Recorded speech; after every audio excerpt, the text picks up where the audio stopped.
नमस्कार। आज हम निवेश की दुनिया में थोड़ा गहराई से उतर रहे हैं।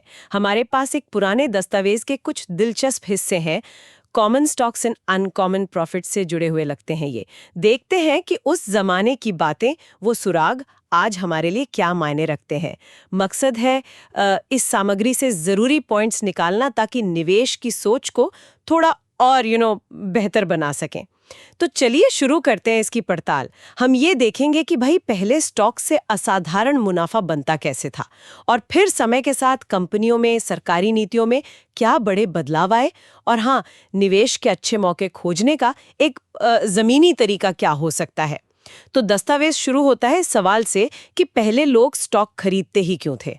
वजह अलग अलग थी, जैसे कुछ को ज्यादा इनकम चाहिए थी, हाँ, कुछ शायद देश की तरक्की का हिस्सा बनना चाहते थे, बिल्कुल। और कुछ महंगाई से बचना चाहते थे। बिल्कुल, पैसे की कीमत बनाए रखना। और यहीं पर एक सच में बहुत दिलचस्प उदाहरण है कि कैसे, मान लीजिए कुछ दशक पहले अगर किसी ने $10,000 लगाए होते, वो भी सोच समझकर सही ग्रोथ वाली कंपनियों में, तो वो आगे चलकर $250,000 या उससे भी कहीं ज्यादा बन सकते थे। हाँ, ये कमाल का रिटर्न है।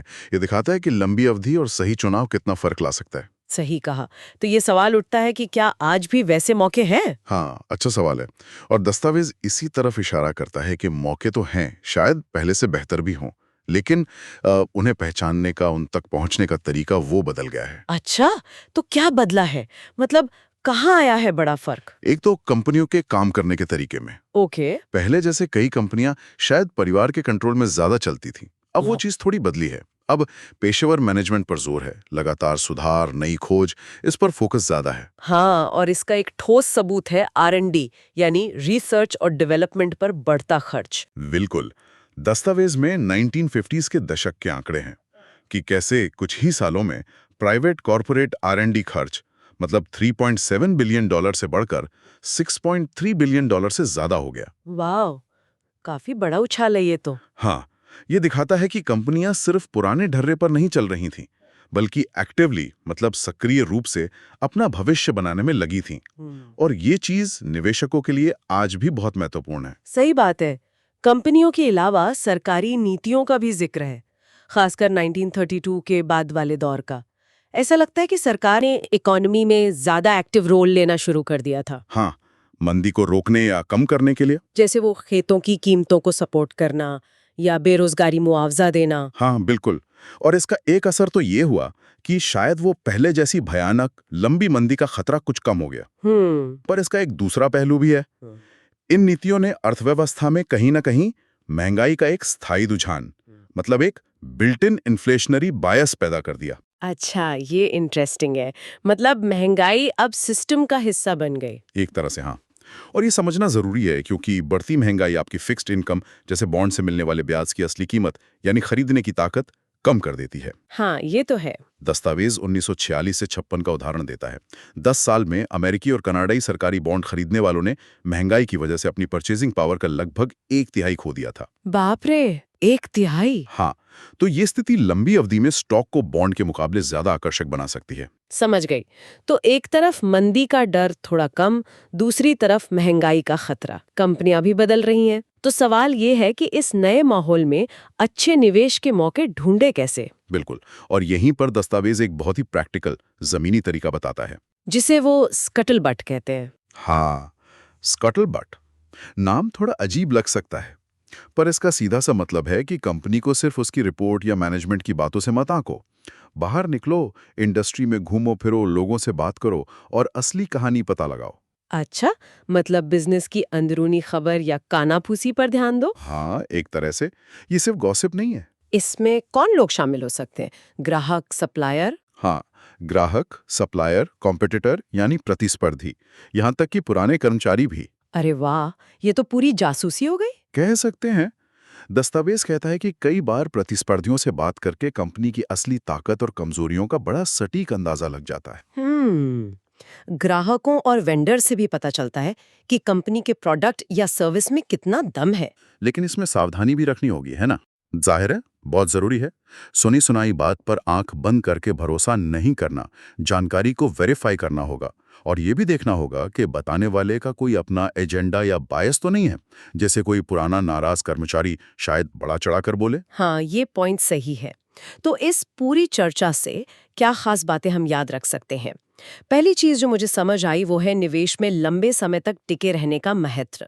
वो $10,000 वाला उदाहरण कमाल का था। बिल्कुल, धैर्य और लंबी अवधि। दूसरी बात, कंपनियां बदलती रहती हैं, उनका मैनेजमेंट कैसा है, वो R&D पर कितना फोकस कर रहे हैं, ये देखना जरूरी है। इससे पता चलता है कि कंपनी भविष्य के लिए कितनी तैयार है। और तीसरी बात, सरकारी नीतियां और महंगाई। ये दोनों चीजें निवेश के माहौल को बहुत प्रभावित करती हैं और अक्सर ये लंबी अवधि में स्टॉक के पक्ष में जाती हैं बॉन्ड के मुकाबले। सही कहा। और आखिर में वो स्कटलबट वाली बात, हम्म मतलब सिर्फ नंबर और ऑफिशियल बयान नहीं, असल में फील्ड में जाकर लोगों से बात करके जमीनी हकीकत जानना, ये चीज आपको दूसरों से आगे रख सकती है, बेहतर फैसलों में मदद कर सकती है। आज के इस पड़ताल से एक सवाल मेरे मन में आ रहा है। हाँ, पूछिए। आज का जमाना तो डिजिटल है, हर तरह की इंफॉर्मेशन, डेटा सब कुछ ऑनलाइन अवेलेबल है। तो ऐसे में क्या ये स्कटल बट वाला तरीका, मतलब लोगों से मिलकर अंदरूनी जानकारी जुटाना, आज भी उतना ही कारगर है? ये बहुत अच्छा सवाल है। या फिर जानकारी के इस शोर में असली, गहरी और निष्पक्ष जानकारी खोजना और भी मुश्किल हो गया है? हाँ, ये वाकई सोचने वाली बात है कि क्या आज स्कटलबट ज्यादा आसान है या ज्यादा मुश्किल। इस पर विचार किया जा सकता है।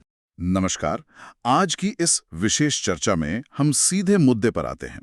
हमारे पास फिलिप फिशर की क्लासिक किताब कॉमन स्टॉक्स और अनकॉमन प्रॉफिट्स के कुछ बहुत महत्वपूर्ण अंश हैं।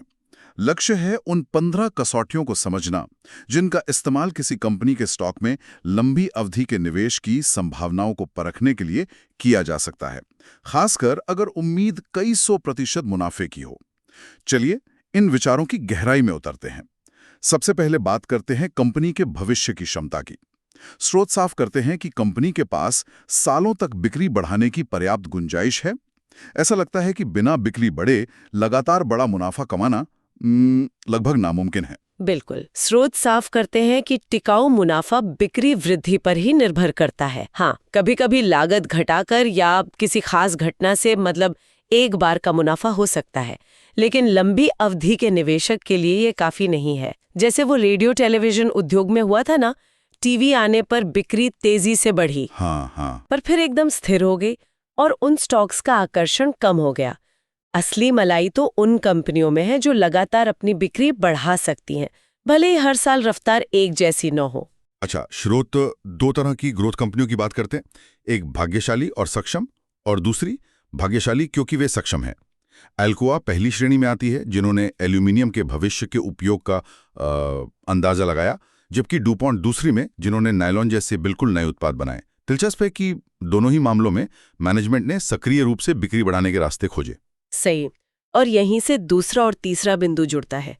क्या प्रबंधन मौजूदा उत्पादों का बाजार खत्म होने पर नए उत्पाद या प्रक्रियाएं विकसित करने के लिए प्रतिबद्ध है, और कंपनी का अनुसंधान और विकास, मतलब R&D प्रयास, उसके आकार के अनुपात में कितना प्रभावी है?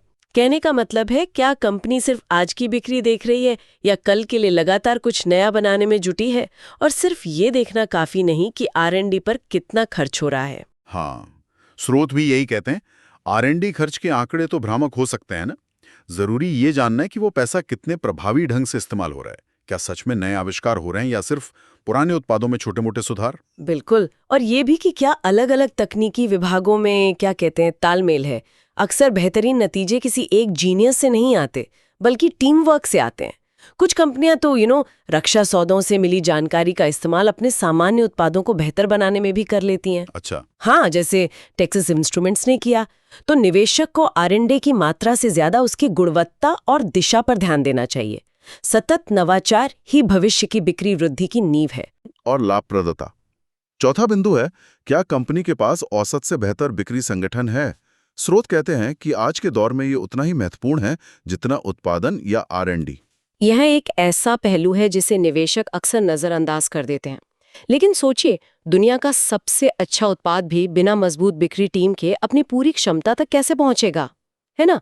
ये सिर्फ बेचने की बात नहीं है, बल्कि ग्राहकों को समझना, बाजार की नब्ज पहचानने और कंपनी को फीडबैक देने की भी है। स्रोत डाउ केमिकल और IBM का उदाहरण देते हैं, जो अपनी बिक्री टीम के चयन और प्रशिक्षण पर बहुत ध्यान देते हैं। हाँ, सुना है IBM की सेल्स ट्रेनिंग काफी मशहूर है। बिल्कुल। और प्रतिस्पर्धियों या ग्राहकों से बात करके अक्सर किसी कंपनी की बिक्री क्षमता का अंदाजा लगाया जा सकता है। और बिक्री के बाद आता है मुनाफा। पांचवा और छठा बिंदु इसी पर केंद्रित है। क्या कंपनी का लाभ मार्जिन पर्याप्त है और कंपनी लाभ मार्जिन बनाए रखने या सुधारने के लिए क्या कर रही है? बिक्री बढ़ना अच्छी बात है, पर क्या उससे कंपनी को ठीक ठाक मुनाफा हो रहा है? ये बेहद जरूरी सवाल है। हर बढ़ती बिक्री मुनाफे में तब्दील हो, ये जरूरी नहीं। निवेशकों को कंपनी के लाभ मार्जिन की तुलना उसी उद्योग की दूसरी कंपनियों से करनी चाहिए और समय के साथ भी देखनी चाहिए। स्रोत एक दिलचस्प बात बताते हैं कि कभी-कभी छोटी कंपनियां जिनका मार्जिन कम होता है, वो प्रतिशत के हिसाब से बड़ी कंपनियों से तेजी से मार्जिन बढ़ा सकती हैं। अच्छा, तो उनके शेयर तेजी से बढ़ सकते हैं? हाँ, बिल्कुल। लेकिन आमतौर पर लंबी अवधि के लिए कम मार्जिन वाली कंपनियों से बचना बेहतर है, जब तक सुधार की कोई ठोस वजह ना दिखे। और मार्जिन बनाए रखने या सुधारने के लिए कंपनियां क्या करती हैं? लागत तो लगातार बढ़ती ही रहती है ना? हाँ, बिल्कुल। मजदूरी, कच्चा माल, टैक्स सब बढ़ता है, तो कंपनियों को या तो कीमतें बढ़ानी पड़ती हैं या लागत घटानी पड़ती हैं। इसके लिए वे नए तरीके अपनाती हैं, उत्पादन प्रक्रिया सुधारती हैं, बर्बादी कम करती हैं। और यहीं पर शायद 10वां बिंदु भी जुड़ जाता है। हाँ, बिल्कुल। कंपनी के लागत विश्लेषण और लेखा नियंत्रण कितने अच्छे हैं। अगर मैनेजमेंट को यही ठीक से नहीं पता कि किस चीज पर कितना खर्च हो रहा है, तो वे सही फैसले कैसे लेंगे? सही बात है। हालांकि बाहरी निवेशक के लिए ये जानना मुश्किल हो सकता है। हाँ, मुश्किल तो है, पर ये कंपनी की बुनियाद के लिए जरूरी है। ठीक है, तो हमने भविष्य की क्षमता और लाभप्रदता की बात की। अब कंपनी के अंदरूनी माहौल पर आते हैं। 7वां बिंदु है, क्या कंपनी के श्रम और कार्मिक संबंध उत्कृष्ट हैं? खराब श्रम संबंध, जैसे लगातार हड़तालें या कर्मचारियों में असंतोष, ये सीधे सीधे मुनाफे को चोट पहुंचाते हैं। स्रोत कहते हैं कि सिर्फ ये देखना काफी नहीं कि कंपनी में यूनियन है या नहीं। तो फिर क्या जरूरी है? ज्यादा जरूरी ये है कि मैनेजमेंट और कर्मचारियों के बीच आपसी समझ और सम्मान का रिश्ता कैसा है। जहां शिकायतें कम हो और जल्दी सुलझ जाएं, जहां कर्मचारियों को लगे कि उनकी परवाह की जाती है, वो एक अच्छा संकेत है। औसत से ज्यादा वेतन देने वाली कंपनियां अक्सर बेहतर कर्मचारी पाती हैं और उनका मनोबल भी ऊंचा रहता है। मोटोरोला का उदाहरण दिया गया है इसमें। और कर्मचारियों के बाद बात आती है अधिकारियों की। 8वां बिंदु, क्या कंपनी के पास उत्कृष्ट कार्यकारी संबंध है? और 9वां, क्या कंपनी के पास प्रबंधन में गहराई है? इसका क्या मतलब है? मतलब, क्या शीर्ष मैनेजमेंट टीम एकजुट होकर काम करती है या उनमें आपसी खींचतान और गुटबाजी है? ये हुआ कार्यकारी संबंध। पदोन्नति योग्यता के आधार पर होनी चाहिए भाई, भतीजावाद पर नहीं। और प्रबंधन में गहराई का अर्थ है कि क्या कंपनी सिर्फ 1-2 स्टार लोगों पर निर्भर है या उसके पास हर लेवल पर सक्षम लीडर है। अच्छा, मतलब लीडरशिप पाइपलाइन। हाँ, बिल्कुल। खासकर छोटी कंपनियां अक्सर 1-2 लोगों के भरोसे चलती हैं, जो जोखिम भरा है। अगर वो प्रमुख व्यक्ति चला जाए तो क्या होगा? एक मजबूत कंपनी भविष्य के लिए लीडर तैयार करती है। तो अच्छी टीम, अच्छे संबंध, ये सब लंबी अवधि के लिए जरूरी हैं। अब कुछ खास बातों पर आते हैं। 11वां बिंदु पूछता है, क्या व्यवसाय के कुछ ऐसे पहलू हैं जो कंपनी को प्रतिस्पर्धियों पर विशेष बढ़त देते हैं? कुछ खास? हाँ, ये उद्योग पर निर्भर करता है। जैसे रिटेल में सही जगह चुनना या रियल एस्टेट सौदे करने में महारत। केमिकल या दवा कंपनियों के लिए मजबूत पेटेंट सुरक्षा हो सकती है। बीमा कंपनियों के लिए? उनके लिए जोखिम का सही आकलन करने की क्षमता।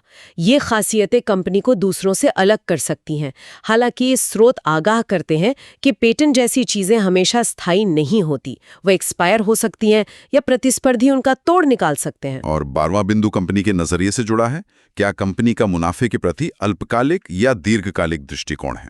ये मुझे काफी महत्वपूर्ण लगता है। हाँ, ये बहुत महत्वपूर्ण है।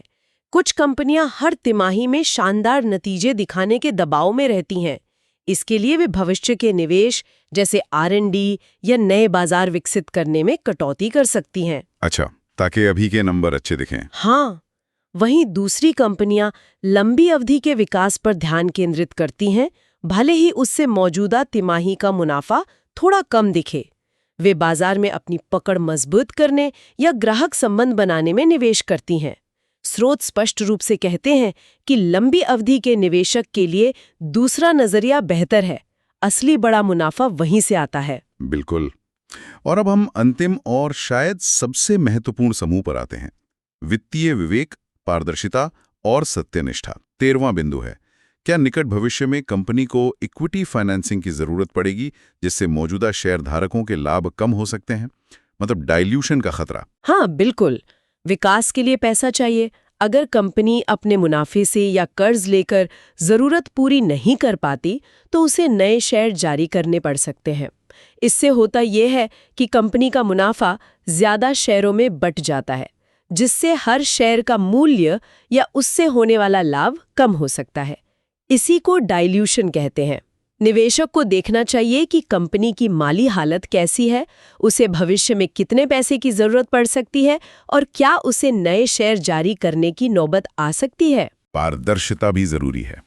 14वां बिंदु, क्या प्रबंधन निवेशकों से तब भी खुलकर बात करता है जब मुश्किलें या निराशाएं हों, या सिर्फ अच्छी खबरें ही सुनाता है? ये मैनेजमेंट की गुणवत्ता का आईना है। सही कहा आपने। एक अच्छा मैनेजमेंट अच्छी और बुरी दोनों तरह की खबरें ईमानदारी से और समय पर साझा करेगा। वे चुनौतियों को स्वीकार करेंगे और बताएंगे कि उनसे कैसे निपट रहे हैं। अगर मैनेजमेंट सिर्फ अच्छी बातें बताए और मुश्किलों को छुपाए तो वो एक खतरे की घंटी है। पारदर्शिता से ही निवेशकों का भरोसा बनता है। और अंत में 15वां और शायद सबसे अहम सवाल, क्या कंपनी के पास ऐसा प्रबंधन है जिसकी सत्यनिष्ठा पर कोई सवाल ना हो? सत्यनिष्ठा ये सबसे ऊपर है। मैनेजमेंट का पहला कर्तव्य शेयरधारकों के प्रति है। अगर मैनेजमेंट कंपनी के संसाधनों का इस्तेमाल अपने निजी फायदे के लिए कर रहा है, जैसे जरूरत से ज्यादा वेतन लेना, अपने रिश्तेदारों या दोस्तों को नाजायज फायदा पहुंचाना या अंदरूनी जानकारी का गलत इस्तेमाल करना, तो निवेशक को सावधान हो जाना चाहिए। बिल्कुल। निवेशक को ऐसी कंपनी से दूर ही रहना चाहिए। स्रोत साफ कहते हैं कि चाहे कोई कंपनी बाकी 14 पैमानों पर कितनी भी खरी क्यों न उतरती हो, अगर मैनेजमेंट ईमानदार नहीं है तो उसमें निवेश करना खतरनाक है।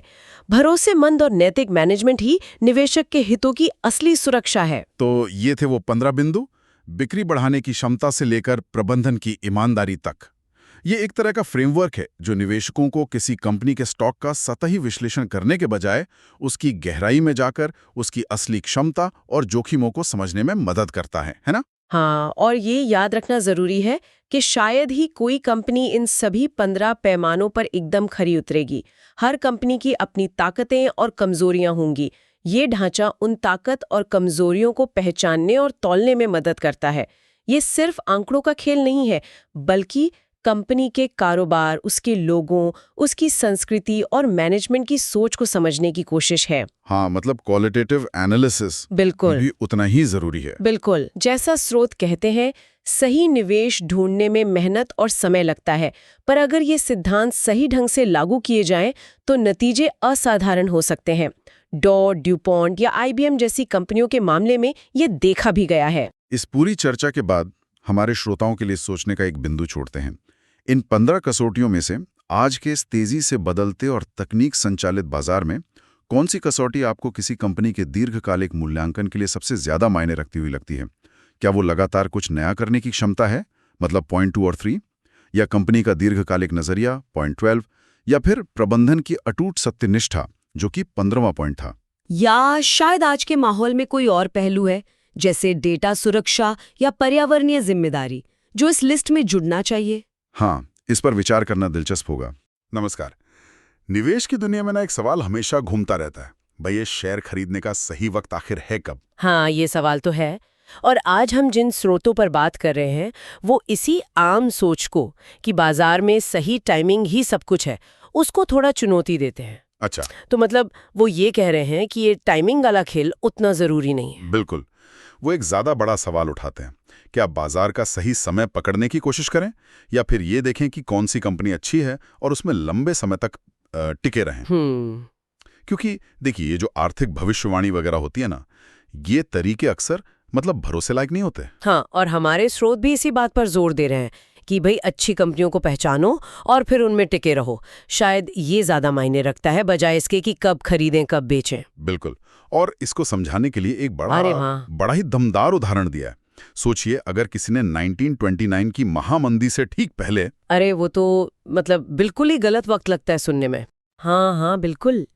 लेकिन स्रोत बताते हैं कि अगर कंपनियां सही चुनी होती ना, मजबूत कंपनियां, तो उस वक्त खरीद कर भी 25 साल बाद उन शेयरों पर काफी अच्छा मुनाफा होता। कमाल है। तो ये दिखाता है कि कंपनी का चुनाव कितना अहम है, शायद वक्त से भी ज्यादा। सही कहा, वक्त से भी ज्यादा। तो फिर ये भविष्यवाणी वाला चक्कर इतना मुश्किल क्यों है? एक स्रोत तो इसकी तुलना वो मध्ययुगीन कीमियागिरी अल्केमी से कर रहा है। हाँ, और ये तुलना बहुत कुछ कहती है ना? मतलब साफ है कि भविष्य का, खासकर अर्थव्यवस्था या बाजार का सटीक अंदाजा लगाना लगभग नामुमकिन है। चाहे कितनी भी कोशिश कर लो, चाहे कितनी भी मेहनत कर लें, कितने भी विशेषज्ञ लग जाएं, अक्सर भविष्यवाणियां गलत ही निकलती हैं। तो शायद हमें अपनी ऊर्जा कहीं और लगानी चाहिए। ठीक है, तो अगर बाजार का समय देखना इतना मुश्किल है, तो फिर ये स्रोत ये क्या सलाह देते हैं? निवेश के लिए कैसा वक्त देखें? कोई खास सही समय होता है क्या इनके हिसाब से? हाँ, और यहीं पर बात थोड़ी दिलचस्प हो जाती है। ये स्रोत एक बहुत ही खास और शायद पहली बार में थोड़ी अटपटी लगने वाली रणनीति बताते हैं। अच्छा, वो क्या है? इनके मुताबिक शेयर खरीदने का एक अच्छा मौका तब हो सकता है जब कोई बढ़िया कंपनी, कोई मजबूत कंपनी किसी नई बड़ी परियोजना या नए उत्पाद के शुरुआती मुश्किल दौर से गुजर रही हो। एक मिनट, जब कंपनी मुश्किल में हो, ये कुछ अजीब नहीं लग रहा? हाँ, पहली नजर में लग सकता है, लेकिन इस शेक डाउन पीरियड में होता क्या है? अक्सर लागतें बढ़ जाती हैं, उम्मीद से ज्यादा, उत्पादन में दिक्कतें आती हैं, कंपनी को शायद शुरुआत में नुकसान भी झेलना पड़े। जाहिर है, ऐसी खबरें आएंगी तो शेयर की कीमत गिरेगी, निवेशक तो घबराएंगे। बिल्कुल घबराएंगे, शायद बेचेंगे भी।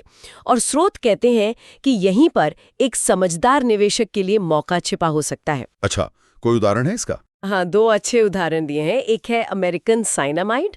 वो लुजियाना में एक बड़ा नया प्लांट लगा रहे थे। अब इसमें उम्मीद से ज्यादा टाइम भी लगा, पैसा भी लगा, नतीजा कमाई गिरी, शेयर भी गिरा। लेकिन जिन लोगों ने इस गिरावट में कंपनी की मजबूती को देखते हुए खरीदारी की, उन्हें आगे चलकर काफी फायदा हुआ। और दूसरा उदाहरण वो फूड मशीनरी कॉर्पोरेशन का? हाँ, फूड मशीनरी कॉर्पोरेशन, वो भी एक बड़े बदलाव के दौर से और रिसर्च में भारी निवेश के दौर से गुजर रही थी। 1956-57 में उनकी कमाई कम हुई, शेयर की कीमत गिरी। अच्छा। स्रोत एक खास पॉइंट बी का जिक्र करते हैं। ये वो वक्त था जब स्टॉक काफी नीचे आ गया था, लेकिन कंपनी के अंदर बुनियादी सुधार चल रहे थे, मजबूती आ रही थी, तो उस वक्त खरीदना लंबे समय में बहुत फायदेमंद रहा। तो इसका मतलब ये हुआ कि बाजार कई बार कंपनी की असली कीमत या जो अंदर चल रहा है उसे फौरन नहीं पहचान पाता, खासकर जब ऊपर ऊपर कुछ दिक्कतें दिख रही हों। एकदम सही कहा। बाजार को कंपनी के असली मूल्य को, उसकी भविष्य की संभावनाओं को समझने में वक्त लग सकता है। वो जो शुरुआती दिक्कतें हैं या पुनर्गठन का निवेश है, उसका फल तो बाद में मिलता है ना। तो फिर निवेशक के लिए यहाँ सीखने वाली बात क्या हुई? शायद यही कि अच्छी फंडामेंटली मजबूत कंपनियों के शेयर अगर कभी ऐसी अस्थायी वजहों से गिरें तो घबराना नहीं चाहिए, उसे एक अवसर की तरह देखें। बिल्कुल सही। अगर कंपनी की बुनियाद मजबूत है, मैनेजमेंट अच्छा है, तो ऐसी गिरावट खरीदारी का मौका बन सकती है। और हाँ, स्रोत ये भी कहते हैं कि शायद एक बार में ही सारा पैसा लगा देने के बजाय धीरे धीरे किश्तों में खरीदना, मतलब स्टैगर्ड बाइंग, वो ज्यादा बेहतर रणनीति हो सकती है। मतलब फोकस शॉर्ट टर्म के शोर शराबे पर नहीं, बल्कि कंपनी की लंबी अवधि में कमाई करने की ताकत पर होना चाहिए। हाँ, तो संक्षेप में कहें तो ये स्रोत हमें उस दौड़ से हटाते हैं कि बाजार का सही समय पकड़ो। इसके बजाय वो कहते हैं कि सही कंपनी खोजो, उसमें भरोसा रखो, धैर्य रखो, और खास तौर पर उन मौकों पर नजर रखो। हाँ, उन मौकों पर जब अच्छी कंपनियां किसी अस्थायी मुश्किल या बाजार की गलतफहमी की वजह से सस्ते दाम पर मिल रही हों। मतलब चयन और धैर्य, यही कुंजी है। बहुत दिलचस्प। और जाते जाते एक सवाल छोड़ जाते हैं सोचने के लिए, किसी शेयर की कीमत में जो असली उछाल आता है, क्या वो सिर्फ इसलिए आता है कि कंपनी की कमाई बढ़ रही है, या फिर ये इस बात पर ज्यादा निर्भर करता है कि हमने जो कीमत चुकाई थी उसके मुकाबले वो कमाई में बढ़ोतरी कितनी लायक या सार्थक है? इस पर विचार जरूर कीजिएगा। शेयर बाजार में जो लोग निवेश करते हैं उनके मन में एक सवाल हमेशा रहता है, भाई ये जो शेयर खरीदे हैं इन्हें बेचने का सही वक्त कब आता है। हाँ, ये सवाल बहुत अहम है। तो आज हम इसी गुत्थी को थोड़ा सुलझाने की कोशिश करेंगे। हमारे पास कुछ स्रोत हैं जो इसी पर बात करते हैं। बिल्कुल। और इन स्रोतों का जो मकसद है वो निवेश से जुड़े फैसलों को आप कह सकते हैं बेहतर बनाने में मदद करना है। अच्छा, हम खास तौर पर उन वजहों पर गौर करेंगे जो सीधे निवेश के प्रदर्शन से जुड़ी हैं, मतलब कंपनी कैसी चल रही है वगैरह। हाँ, व्यक्तिगत जरूरतें नहीं, जैसे किसी को घर खरीदना है या कुछ और। नहीं, वो अलग बात है। हम बात करें प्योरली निवेश के नजरिए से। ठीक है, तो ये स्रोत कहते हैं कि निवेश के लिहाज से देखें तो शेयर बेचने के असल में सिर्फ 3 ही ठोस कारण नजर आते हैं। हाँ, मोटे तौर पर 3।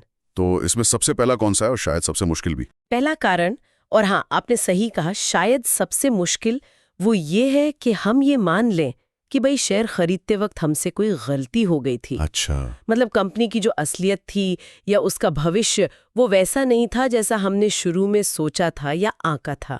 यहाँ मुश्किल ये है कि अपनी गलती मानना वो आसान नहीं होता। हाँ, ये बात तो है, ईगो आड़े आ जाता है कई बार। बिल्कुल।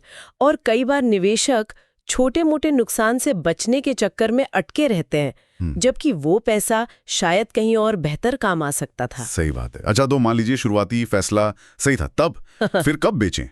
हाँ, तो दूसरी वजह तब आती है जब वो कंपनी जो पहले अच्छी थी अब उतनी अच्छी ना रहे, मतलब कमजोर होने लगे। कमजोर कैसे? मतलब जिन बुनियादी बातों को देखकर शेयर लिया था, मान लीजिए मैनेजमेंट बहुत अच्छा था, या कंपनी लगातार मुनाफा कमा रही थी, या बाजार में उसकी खास पहचान थी, हाँ, वो चीजें अब कमजोर पड़ गई हों। हो सकता है मैनेजमेंट बदल गया हो, या कंपनी के प्रोडक्ट्स पुराने पड़ गए हों, या वो कंपटीशन में पिछड़ रही हों। अगर ऐसा लगे कि कंपनी के आगे बढ़ने की जो रफ्तार है वो काफी धीमी पड़ गई है, तो फिर शायद बाजार कैसा चल रहा है या टैक्स कितना लगेगा, इन बातों की ज्यादा परवाह किए बिना निकल जाना ही बेहतर है। ठीक है, तो पहली वजह हमसे गलती हुई, दूसरी कंपनी कमजोर पड़ गई, और तीसरी वजह थोड़ी अलग है।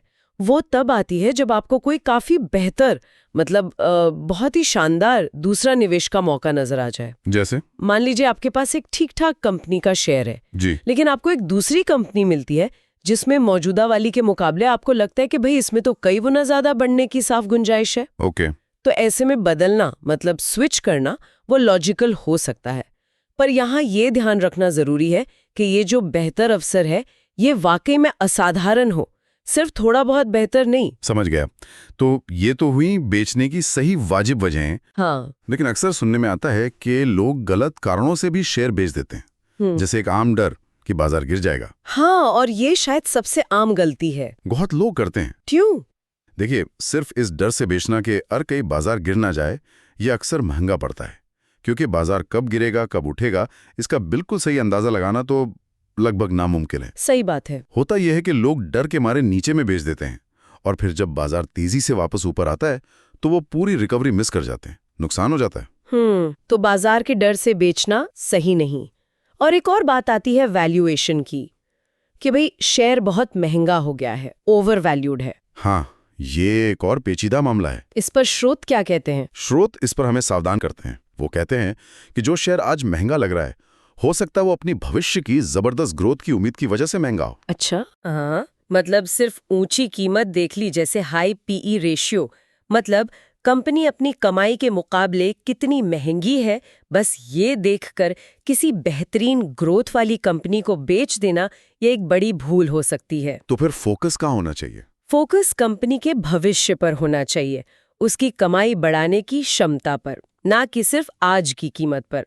अच्छी कंपनियां भी ऊपर नीचे होती हैं, शेयर की कीमतें बदलती हैं, लेकिन अगर कंपनी की बुनियाद मजबूत है तो थोड़ी बहुत गिरावट बेचने का कारण नहीं होनी चाहिए। तो फिर इसका मतलब तो ये हुआ कि अगर आपने अच्छी रिसर्च करके एक मजबूत कंपनी, अच्छे मैनेजमेंट वाली कंपनी चुनी है तो उसे बस पकड़े रहना चाहिए। हाँ, ये जो बात है कि बेचने का सही समय लगभग कभी नहीं आता, ये थोड़ी चौंकाने वाली लगती है। बिल्कुल, और यही इन स्रोतों का शायद सबसे मजबूत निष्कर्ष है कि अगर आपने अपना होमवर्क ठीक से किया है और एक ऐसी कंपनी चुनी है जिसके फंडामेंटल्स मजबूत है, मैनेजमेंट काबिल है और जिसके पास एक टिकाऊ कॉम्पिटिटिव एडवांटेज है, तो उसे बेचने का सही समय वाकई लगभग कभी नहीं आता।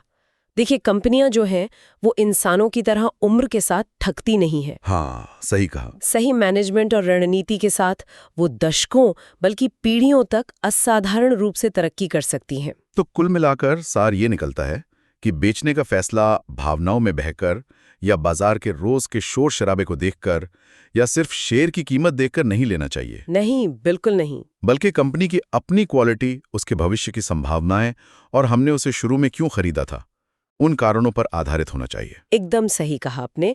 और श्रोताओं के लिए एक आखिरी बात सोचने वाली ये हो सकती है कि क्या हम निवेशक के तौर पर अपनी होल्डिंग्स को नियमित रूप से उन शुरुआती वजहों के आधार पर परखते हैं जिनके लिए हमने निवेश किया था?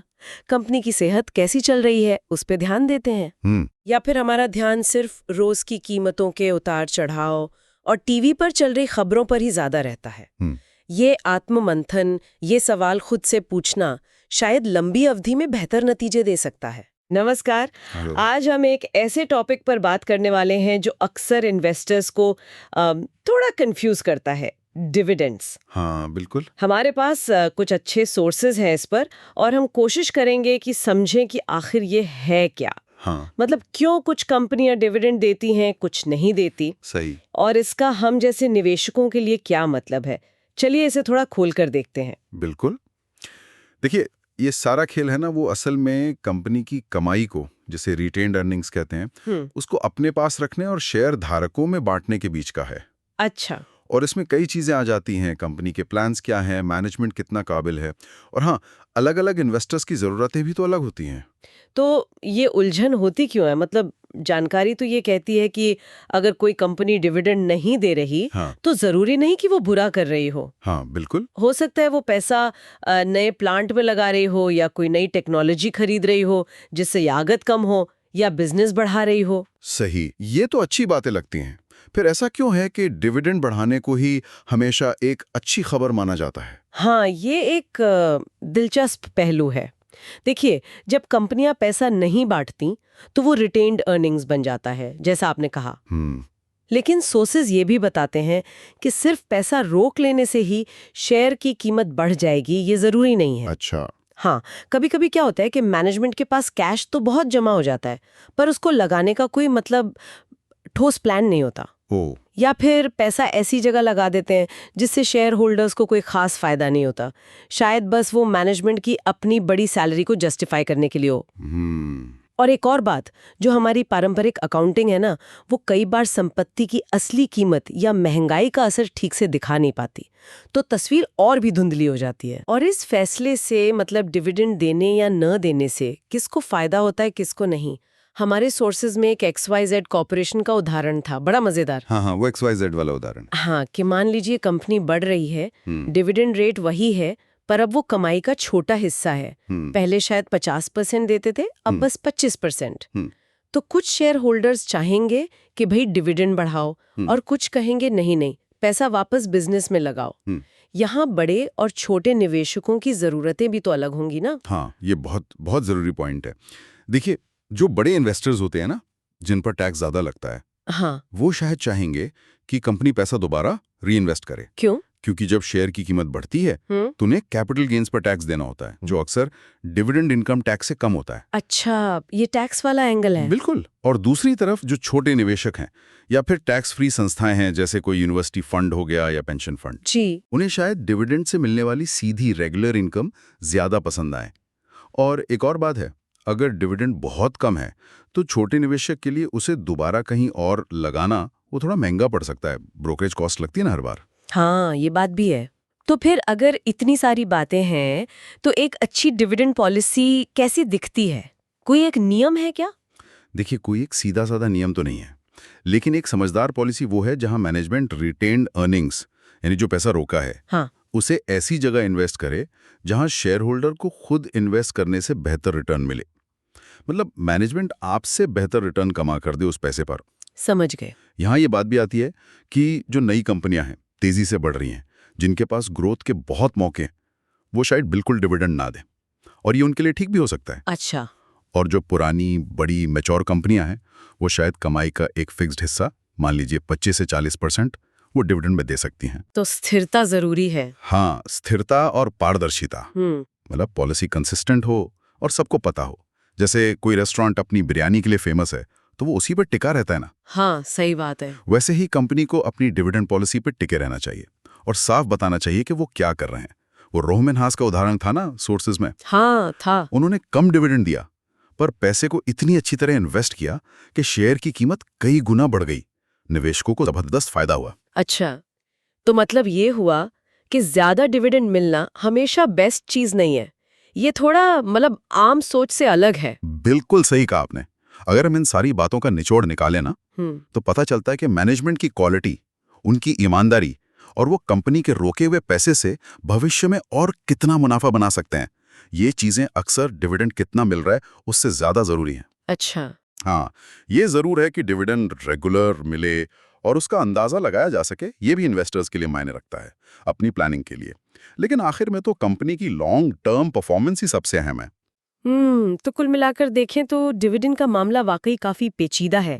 ये सिर्फ वो चेक नहीं है जो घर आता है। हाँ हाँ, इसमें कंपनी की पूरी स्ट्रैटेजी, मैनेजमेंट कैसा है, फ्यूचर प्लान्स क्या हैं, और हाँ, मेरी अपनी ज़रूरतें क्या हैं, मेरा टैक्स ब्रैकेट क्या है, ये सब बातें जुड़ी हुई हैं। बिल्कुल। और यहीं से एक सवाल भी दिमाग में आता है सोचने के लिए हाँ। कि आज की जो इतनी तेजी से बदलती इकोनॉमी है, नई टेक्नोलॉजी आ रही है, टैक्स के नियम बदल रहे हैं, तो डिविडेंड पॉलिसी को लेकर जो पुरानी सोच या तर्क चले आ रहे हैं, क्या भविष्य के लिए उन पर दोबारा सोचने की और ज्यादा गहराई से विचार करने की जरूरत नहीं है? ये एक अहम सवाल है, कंपनियों के लिए भी और हम जैसे निवेशकों के लिए भी। तो आज हम निवेश की दुनिया में थोड़ी गहराई से उतर रहे हैं। हमारे पास कुछ क्लासिक सलाहें हैं, कुछ लेख, कुछ नोट्स। ये बताते हैं कि निवेशक अक्सर कौन सी गलतियां कर बैठते हैं। हाँ बिल्कुल। हमारा मकसद इनसे वो जरूरी सबक निकालना जिनसे निवेश के फैसले आप कह सकते हैं और बेहतर हों। तो चलिए शुरू करते हैं ये पड़ताल। जी हाँ, और ये सिद्धांत आज भी कमाल के हैं, उतने ही प्रासंगिक। इन स्रोतों से एक बात साफ है, सफल निवेश सिर्फ ये जानना नहीं है कि क्या करें, बल्कि ये समझना भी उतना ही जरूरी है कि क्या न करें। सही कहा। तो सबसे पहली बात जो सामने आती है वो नई चमचमाती कंपनियां जिनका कोई खास ट्रैक रिकॉर्ड नहीं होता। हाँ। स्रोत कहते हैं सिर्फ प्रचार या कोई ग्लैमरस इंडस्ट्री, जैसे उस जमाने में इलेक्ट्रॉनिक्स था, हाँ, उसके आधार पर पैसा लगाना थोड़ा जोखिम भरा हो सकता है। बिल्कुल। सलाह यही है कि थोड़ा रुकें, इंतजार करें, कम से कम कुछ साल का प्रदर्शन तो देखें। अच्छा। और हाँ, सिर्फ इसलिए निवेश न करें कि कंपनी की सालाना रिपोर्ट बहुत शानदार लग रही है। वो तो आकर्षक होती हैं काफी। हाँ, पर वो अक्सर मार्केटिंग का हिस्सा ज्यादा होती हैं। असलियत शायद कुछ और हो। कंपनी की बुनियादी बातें फंडामेंटल्स, वो समझना ज्यादा जरूरी है, उसकी पैकेजिंग नहीं। ठीक है, तो अगर रिपोर्ट पर भरोसा नहीं तो क्या आप पिछले प्रदर्शन पर करें? स्टॉक पहले कहाँ तक गया, ये सब वो तो ठोस लगता है ना। यहीं पर एक और आम गलती होती है। श्रोता इस बात पर जोर देते हैं कि स्टॉक का पिछला प्रदर्शन, कि वो पहले कहाँ तक ऊपर गया या नीचे रहा, हाँ। वो भविष्य का कोई पक्का संकेत नहीं होता। अच्छा। हाँ, जैसे टेक्सास इंस्ट्रूमेंट्स का उदाहरण है। वहाँ ट्रांजिस्टर की संभावना ने भविष्य की कमाई की क्षमता को पिछले आंकड़ों से कहीं ज्यादा बढ़ा दिया था। तो भविष्य की क्षमता को समझना अहम है, अतीत के दायरे को नहीं। ये तो सोचने वाली बात है। और बाजार की अपनी बनावट को लेकर भी कुछ दिलचस्प चीजें हैं, जैसे वो over the counter OTC market, लोग अक्सर उसके शेयरों से कतराते हैं।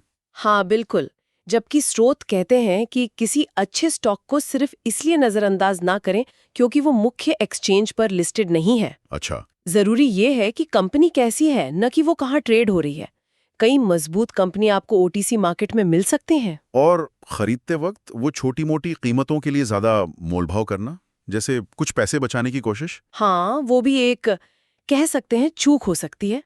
इन स्रोतों के अनुसार एक उदाहरण है जहां निवेशक ने कुछ सेंट बचाने के चक्कर में सौदा ही नहीं किया। अरे। हाँ, और स्टॉक उसके बिना ही काफी ऊपर चला गया। लंबी अवधि में ये छोटी रकमें मायने नहीं रखती। जरूरी है सही मौके पर अच्छी कंपनी पकड़ना। और निवेश के समय को लेकर जैसे युद्ध या संकट की अफवाहें फैलती हैं तो लोग घबरा जाते हैं। बिल्कुल। स्रोत बताते हैं कि ऐसी घबराहट अक्सर भावनात्मक होती है। इतिहास देखें तो बाजार आमतौर पर ऐसे संकटों से उभर ही जाते हैं। सही। अगर कंपनी के फंडामेंटल्स मजबूत हैं तो ऐसी गिरावट असल में खरीदारी का अच्छा अवसर भी बन सकती है। लेकिन फिर ग्रोथ स्टॉक्स का मामला आता है, वो कंपनियां जिनसे भविष्य में तेजी से बढ़ने की उम्मीद है, उनके लिए समय का क्या महत्व है? क्या बहुत कम कीमत का इंतजार करना ठीक है? यहाँ स्रोत चेतावनी देते हैं कि बहुत अच्छी कीमत के इंतजार में कहीं देर ना हो जाए। अच्छा। अगर कंपनी की विकास क्षमता मजबूत दिख रही है तो सही समय पर एक उचित मूल्य पर खरीदना अनिश्चित काल तक इंतजार करने से बेहतर रणनीति हो सकती है। और एक और पहलू है मूल्यांकन का पीई अनुपात, मूल्य से आय अनुपात। अगर वो ऊंचा है तो क्या मतलब हमेशा महंगा सौदा? जरूरी नहीं। विश्लेषण में ये बात सामने आती है कि अगर कंपनी में भविष्य में मजबूत बढ़ोतरी की उम्मीद है तो बाजार उस उम्मीद को आज की कीमत में शामिल कर लेता है, जिससे पीई ऊंचा दिख सकता है। समझना ये जरूरी है कि पीई ऊंचा क्यों है, कारण क्या है। ठीक है, पोर्टफोलियो पर आते हैं। एक आम सलाह, डाइवर्सिफिकेशन, विविधीकरण। लेकिन क्या इसमें भी अति हो सकती है? हाँ, बिल्कुल हो सकती है। स्रोत कहते हैं कि जरूरत से ज्यादा स्टॉक रखना बिना उन्हें गहराई से समझे वो फायदे से ज्यादा नुकसान कर सकता है। मतलब बेहतर है कुछ कंपनियों को आप अच्छी तरह जाने, बजाय बहुत सी कंपनियों के बारे में बस ऊपरी जानकारी रखने के। गुणवत्ता मात्रा से ज्यादा जरूरी है। ये बात भी सही है। और आखिर में शायद सबसे अहम बात, भीड़ के पीछे ना चलना। बिल्कुल, ये बहुत जरूरी है। बाजार की सोच अक्सर मनोविज्ञान और मौजूदा रुझानों से चलती है, न कि सिर्फ तथ्यों से। हाँ। स्रोत बताते हैं कि कैसे अलग अलग समय पर अलग अलग सेक्टर पसंद किए जाते हैं, फिर नजरअंदाज कर दिए जाते हैं। स्वतंत्र विश्लेषण और आपकी अपनी सोच अक्सर छिपे हुए अवसर ढूंढने में या आपको बड़े नुकसान से बचाने में मदद करती है। दिलचस्प बात यही है कि बाजार की धारणाएं अक्सर हकीकत से ज्यादा भावनाओं पर टिकी होती हैं। तो इन सब बातों का निचोड़ क्या निकालें? ये स्रोत हमें याद दिलाते हैं कि निवेश के लिए ध्यान से विश्लेषण करना, स्वतंत्र रूप से सोचना, हाँ, और कंपनी के लंबे समय के मूल सिद्धांतों पर ध्यान देना जरूरी है, ना कि सिर्फ भारी चमक दमक, बाजार के शोर या पिछली कीमतों पर अटक जाना। सही कहा। मुख्य बात यही है कि भावनाओं या भीड़ की राय पर फैसले लेने से बचें। तर्क और गहरी समझ, उस पर ध्यान केंद्रित करें। जाने कि आप क्या खरीद रहे हैं और क्यों खरीद रहे हैं। बिल्कुल। तो आज के श्रोताओं के लिए एक सवाल छोड़ जाते हैं सोचने को। इन सिद्धांतों को ध्यान में रखते हुए आजकल का कोई लोकप्रिय लेकिन शायद अस्थिर टेक्नोलॉजी स्टॉक, उसका मूल्यांकन कोई कैसे करेगा? अच्छा सवाल है। इस पर सोचिएगा जरूर। नमस्कार, आज हम गोता लगा रहे हैं ग्रोथ स्टॉक्स की दुनिया में। मतलब वो कंपनियां जो मार्केट को पीछे छोड़कर जबरदस्त रिटर्न दे सकती हैं। और इसके लिए हम देख रहे हैं फिलिप फिशर की किताब common stocks and uncommon profits के कुछ जरूरी हिस्से। समझने की कोशिश करेंगे कि वो कैसे ऐसे मौके ढूंढा करते थे। नमस्कार। बिल्कुल। और ये समझना जरूरी है कि फिशर के हिसाब से असली बढ़िया स्टॉक ढूंढना कोई बच्चों का खेल नहीं है। ये नहीं कि बस अखबार पढ़ लिया या किसी ने टिप दे दी।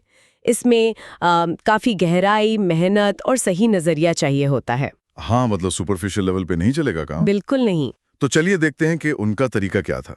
देखिए, सबसे बड़ी चुनौती तो यही है कि हजारों कंपनियां हैं बाजार में और टाइम है लिमिटेड। तो किताब का फोकस इसी पर है कि उन कुछ गिनी चुनी कंपनियों को कैसे पकड़ें जिनमें वाकई में मतलब कई गुना बढ़ने का दम हो, सिर्फ थोड़ी बहुत बढ़त नहीं। तो फिर पहला कदम क्या हो? दिलचस्प बात यह है कि लेखक जो हैं वो आम तरीकों पर ज्यादा भरोसा करने से मना करते हैं, जैसे ये ब्रोकर की सलाह हो गई या जो रूटीन रिपोर्ट्स आती हैं। हाँ, वो कहते हैं कि ये जानकारी तो अक्सर मतलब सुनी सुनाई होती है, सबके पास होती है, तो इसमें कोई खास एज, कोई बढ़त नहीं मिलती आपको। अच्छा, और यहीं पर उनका वो खास तरीका आता है जिसे वो कहते हैं स्कटलबट। स्कटलबट, ये क्या चीज है? सुनने में तो बड़ा अजीब है। हाँ, नाम थोड़ा अलग है, पर ये ट्रेडिशनल फाइनेंशियल एनालिसिस से हटकर है।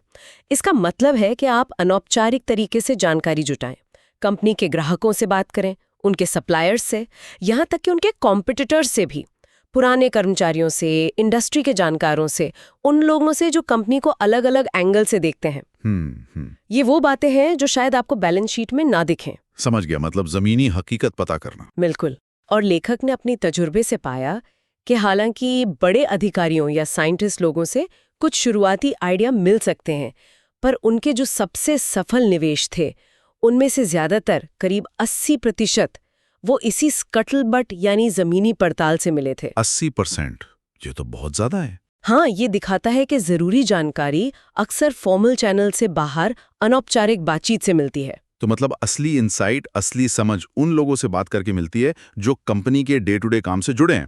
पर क्या इस तरह की बातचीत मतलब भरोसे लायक होती है? और इसमें मैनेजमेंट से मिलना कितना जरूरी है? वो भी तो जरूरी होगा ना। हाँ, मैनेजमेंट से मिलना ज़रूरी है, बिल्कुल ज़रूरी है।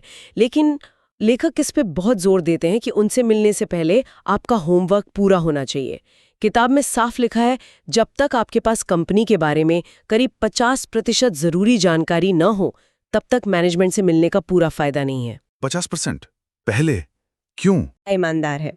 एक अच्छी मैनेजमेंट टीम अपनी मुश्किलें छुपाती नहीं, बल्कि उन्हें मानती है। ये उनकी ताकत का साइन हो सकता है। अच्छा, ये तो बिल्कुल अलग नजरिया है सोचने का। तैयारी पहले, मुलाकात बाद में। किताब में उन 15 मुख्य पॉइंट्स का भी जिक्र है ना, जिनका इस्तेमाल वो कंपनी को परखने के लिए करते थे। सही कहा। और ये 15 पॉइंट सिर्फ कोई चेकलिस्ट नहीं है, ये गहरे पड़ताल का हिस्सा है। ये सिर्फ मौजूदा नंबर से आगे बढ़कर कंपनी की बुनियाद, उसके फ्यूचर पोटेंशियल को देखते हैं। और ये प्रोसेस इतनी डिटेल्ड है, इतनी गहरी है कि लेखक का अंदाजा था कि एक खरीदने लायक स्टॉक खोजने के लिए उन्हें औसतन 200 से 250 कंपनियों को देखना पड़ता था। 200 से 250 कंपनियां बस एक स्टॉक के लिए? जी हाँ। इससे आप अंदाजा लगा सकते हैं कि कितनी छानबीन और कितनी मेहनत लगती थी इसमें। तो कुल मिलाकर संदेश एकदम साफ है। मार्केट में बड़े विनर्स ढूंढना किस्मत का खेल नहीं है। ये तो भाई गहरी रिसर्च, जमीनी स्तर की मेहनत का नतीजा है। ये स्कटलबट वाला तरीका वाकई सोचने पर मजबूर करता है। बिल्कुल। इस पूरी चर्चा का जो निचोड़ है वो यही है कि अगर आपको असाधारण मतलब एक्स्ट्राऑर्डिनरी निवेश के मौके चाहिए, तो आपको लीक से हटकर सोचना होगा और कंपनी के पूरे इकोसिस्टम में जो लोग शामिल हैं उनसे सीधे जानकारी हासिल करना। ये स्कटलबट तरीका एक बहुत पावरफुल तरीका हो सकता है। हालांकि जैसा लेखक ने भी माना, इसमें टाइम और मेहनत वो तो बहुत लगती है। हाँ, वो तो है। और ये हमें एक दिलचस्प सवाल पर लाकर छोड़ता है। आज का जमाना डिजिटल है। हर तरह का डेटा, रिपोर्ट, सब कुछ हमारी उंगलियों पर है, फटाफट मिल जाता है। तो ऐसे में क्या फिलिप फिशर की ये जो व्यक्तिगत जमीनी स्तर की स्कटलबट रिसर्च है, क्या वो आज भी उतनी ही मायने रखती है, उतनी ही जरूरी है? या फिर टेक्नोलॉजी ने इसे कुछ हद तक कम जरूरी बना दिया है? ये सोचने वाली बात है। हाँ, इस पे जरूर सोचा गया से। किसी कंपनी में पैसा लगाना, खासकर लंबे समय के लिए, ये एक बड़ा फैसला होता है। आज हम कुछ मिले जुले स्रोतों के जरिए ये समझने की कोशिश करेंगे कि एक ठोस, भरोसेमंद यानी कंजर्वेटिव इन्वेस्टमेंट असल में दिखता कैसा है। मतलब वो कौन सी बातें हैं जो किसी कंपनी को लंबी रेस का घोड़ा बनाती हैं। इन दस्तावेजों को जब देखा तो 3 मुख्य पहलू कह सकते हैं, 3 आयाम उभर कर सामने आते हैं। पहला, कंपनी अपने कामकाज में कितनी माहिर है, मतलब उत्पादन, मार्केटिंग, रिसर्च और पैसे का मैनेजमेंट। दूसरा, जिसे पीपल फैक्टर कहा गया है, यानी कंपनी के लोग, उसका मैनेजमेंट, उसका नेतृत्व। और तीसरा, खुद उस बिजनेस की अपनी अंदरूनी बनावट या खासियतें।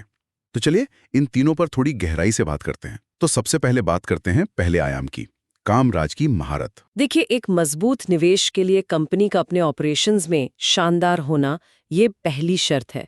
इसमें भी शायद सबसे जरूरी है कम लागत पर चीजें बना पाना, जिससे अंग्रेजी में लो कॉस्ट प्रोडक्शन कहते हैं। हाँ, ये बहुत अहम है। बिल्कुल, कम लागत का मतलब है कि कंपनी अपनी बिक्री की कीमत और बनाने के खर्चे के बीच एक अच्छा खासा फासला, एक मार्जिन रख पाती है।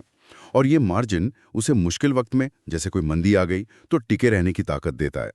बल्कि सूत्रों में एक दिलचस्प बात कही गई है कि कैसे एक कम लागत वाली विजिट कंपनी, मान लीजिए बाजार में मंदी आने पर न सिर्फ टिकी रहती है, बल्कि कई बार तो जो कमजोर कॉम्पिटिटर्स होते हैं उनके मैदान छोड़ने से उसे फायदा भी हो जाता है। अच्छा, तो मतलब कम लागत एक तरह का सुरक्षा कवच हो गया। और इसके साथ ही एक मजबूत मार्केटिंग टीम का होना भी उतना ही जरूरी है ना? उन्हें ग्राहकों की बदलती नब्ज पकड़नी होगी और सबसे जरूरी, वक्त के साथ बदलना होगा। वो घोड़ा गाड़ी वाला उदाहरण था ना कि ऑटोमोबाइल आने पर बदलना पड़ा, वरना खत्म। बिल्कुल, एकदम सही। और आज के जमाने में तो रिसर्च और टेक्नोलॉजी का हुनर वो भी पीछे नहीं रह सकता। और देखिए, ये बात सिर्फ फैंसी टेक कंपनियों जैसे इलेक्ट्रॉनिक्स या फार्मा पर ही लागू नहीं होती। सूत्रों के अनुसार बैंकिंग और बीमा जैसे सर्विस सेक्टर भी तो टेक्नोलॉजी का इस्तेमाल करके ही आगे बढ़ रहे हैं।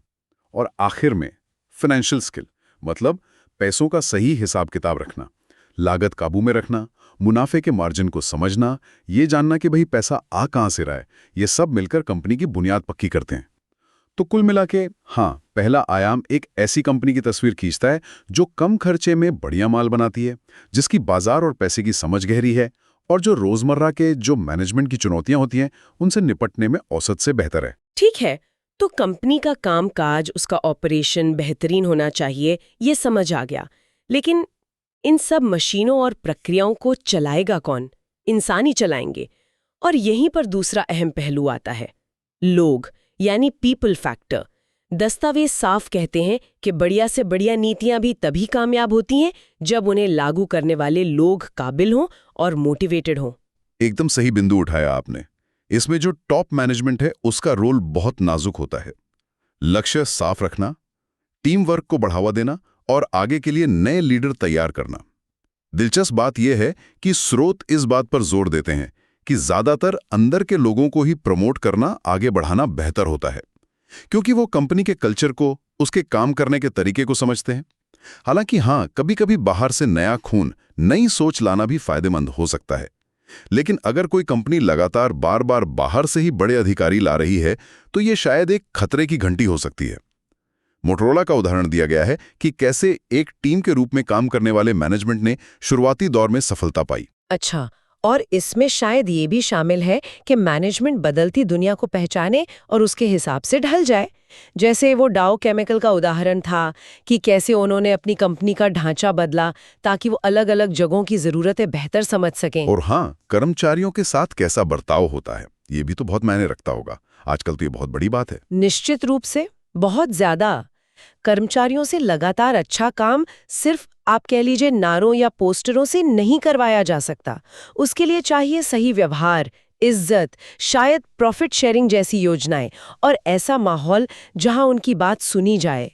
टेक्सास इंस्ट्रूमेंट्स का वो पीपल इफेक्टिवनेस इंडेक्स का जिक्र मिलता है, जो यही दिखाता है कि कर्मचारियों की खुशी और कंपनी की तरक्की कैसे जुड़ी है। तो मतलब बात सिर्फ पॉलिसी बनाने की नहीं है, उसे सही नीयत से, सही भावना से लागू करने की है। बिल्कुल। तो कामकाज बढ़िया हो गया, लोग और लीडरशिप भी मजबूत हो गई। पर क्या कुछ बिजनेसेस ऐसे भी हैं जिनमें अंदरूनी तौर पर ही कुछ खास बात होती है? मतलब कुछ ऐसा जो उन्हें दूसरों से थोड़ा अलग, थोड़ा ज्यादा फायदेमंद बनाता है, भले ही मैनेजमेंट ठीक ठाक ही क्यों ना हो। यहीं शायद तीसरा आयाम आता है, बिजनेस की अपनी खासियतें। हाँ बिल्कुल, ये बिजनेस की अपनी प्रकृति, उसके नेचर पर निर्भर करता है। इसमें एक अहम चीज है इकोनॉमीज ऑफ स्केल, मतलब बड़े पैमाने पर उत्पादन करने के फायदे। जितना ज्यादा उत्पादन, उतनी कम प्रति यूनिट लागत। स्रोत में कैम्बल सूप का उदाहरण देते हैं कि जो कंपनी 10 लाख सूप के कैन बनाती है, उसकी प्रति कैन लागत शायद उस कंपनी से कहीं कम होगी जो सिर्फ 1 लाख कैन बनाती है। तो इस वजह से वो या तो सस्ता बेच सकते हैं या फिर ज्यादा मुनाफा कमा सकते हैं। दोनों ही सूरत में फायदा है। ये दिलचस्प है। हाँ, मैंने भी IBM का जिक्र पढ़ा था कि कैसे अपने बड़े आकार और मार्केट में दबदबे के कारण वो कंप्यूटर इंडस्ट्री में लंबे समय तक हावी रहा, जबकि शायद तकनीकी रूप से बेहतर प्रोडक्ट वाली छोटी कंपनियां भी थीं उस वक्त। लेकिन IBM का नाम और उसकी पहुंच ही उसकी बड़ी ताकत थी। जी हाँ, और इसके अलावा और भी चीजें हैं, जैसे ब्रांड की पहचान। कैम्बल सूप का नाम सुनते ही लोगों के मन में एक भरोसे वाली बात आती है ना, या फिर टेक्नोलॉजी में बढ़त, जैसे दवा कंपनियों की नई पेटेंटेड दवाएं, कोई और उन्हें बना नहीं सकता कुछ समय तक। या फिर कई बार ग्राहकों की आदतें ही ऐसी बन जाती हैं, जैसे किसी चीज का अपने आप दोबारा ऑर्डर हो जाना। ये सब भी बिजनेस को एक तरह की सुरक्षा देते हैं। लेखकों का मूल तर्क ये है कि कंपनी के पास कुछ ना कुछ ऐसा होना चाहिए जिसकी नकल करना, जिसकी कॉपी करना दूसरों के लिए मुश्किल हो। अगर इससे सिर्फ मान लीजिए 2-3% का अतिरिक्त मुनाफा भी मिलता हो, तो भी ये लंबे समय में कंपनी को बहुत स्थिरता देता है। तो अगर हम सार निकालें तो एक भरोसेमंद कंजर्वेटिव निवेश वाली कंपनी की पहचान 3 चीजों के एक मजबूत मेल से होती है। हाँ। पहला, उसका बेहतरीन कामकाज, प्रोडक्शन, मार्केटिंग, R&D, फाइनेंस। दूसरा, उसके लोग और उसका नेतृत्व जो प्रेरित हों, काबिल हों और साथ मिलकर काम करें। और तीसरा, खुद उस बिजनेस की अंदरूनी ताकत या कोई खास बात, कोई मोट जैसा। तो बात सिर्फ ये नहीं कि कंपनी क्या बनाती है, बल्कि कैसे बनाती है, कौन उसे चला रहा है और क्या उस बिजनेस में ही कोई अंदरूनी जादू है जो उसे भीड़ से अलग करता है। ये तीनों देखने पड़ेंगे। बिल्कुल। और इन 3 पहलुओं को अगर हम समझें तो ये किसी भी निवेश को परखने का एक ज्यादा मजबूत, ज्यादा गहरा तरीका देता है। ये सिर्फ ऊपरी आंकड़ों जैसे कि पिछली तिमाही का मुनाफा क्या था, उससे कहीं आगे की बात है। सही कहा, ये एक पूरी तस्वीर देखने जैसा है। और जाते जाते हमारे श्रोताओं के लिए एक सवाल छोड़ जाते हैं सोचने के लिए। आज की इस तेजी से बदलती दुनिया में, जहां टेक्नोलॉजी हर दिन कुछ नया ला रही है, मुकाबला ग्लोबल हो गया है। इन 3 आयामों में से कामकाज की कुशलता, लोग और नेतृत्व या बिजनेस की अपनी अंदरूनी खासियत, आपके हिसाब से कौन सा फैक्टर किसी कंपनी की लंबी कामयाबी के लिए शायद सबसे ज्यादा मायने रखता होगा? इस पर विचार करना दिलचस्प होगा। नमस्कार। आज हम निवेश की दुनिया के एक ऐसे पहलू की गहराई में उतर रहे हैं जिसे समझना अक्सर मुनाफे और नुकसान के बीच का फर्क तय कर सकता है। हमारे पास जो दस्तावेज हैं वो इसे चौथा आयाम कहते हैं। हम देखेंगे कि कैसे किसी स्टॉक की कीमत सिर्फ कंपनी की कमाई से नहीं बल्कि बाजार की सोच यानी मूल्यांकन से तय होती है। ये सुनने में शायद सीधा लगे पर इसकी परतें काफी गहरी हैं। सही कहा। ये चौथा आयाम असल में वो प्राइस अर्निंग्स रेशियो यानी पीई रेशियो से ही जुड़ा है। मतलब शेयर की कीमत और उसकी प्रति शेयर आय का अनुपात। लेकिन असली खेल आप कह सकते हैं वो सिर्फ नंबर का नहीं है, बल्कि इस बात का है कि वित्तीय समुदाय मतलब बाजार के बड़े खिलाड़ी उस कंपनी और उसकी कमाई को किस नजरिए से देखते हैं। ये नजरिया ही कीमत को आसमान पर या जमीन पर ला सकता है। सच में। और दस्तावेज तो यही इशारा करते हैं कि इस नजरिए को नजरअंदाज करना निवेशकों को बहुत महंगा पड़ा है। कई बार लोग गिरती कीमतों से घबराकर शेयर बेच देते हैं या फिर बढ़ती कीमतों को देखकर खरीद लेते हैं, बिना ये समझे कि शायद बाजार का मूड बदल रहा है। ये समझने में हुई चूक बताया गया है कि अरबों डॉलर के नुकसान की वजह बनी है। बिल्कुल। और सबसे पेचीदा बात यह है कि ये मूल्यांकन अक्सर वस्तुनिष्ठ नहीं होता, बल्कि व्यक्तिपरक होता है, सब्जेक्टिव। मतलब ये जरूरी नहीं कि बाजार की जो राय है वो कंपनी की असलियत से मेल खाए।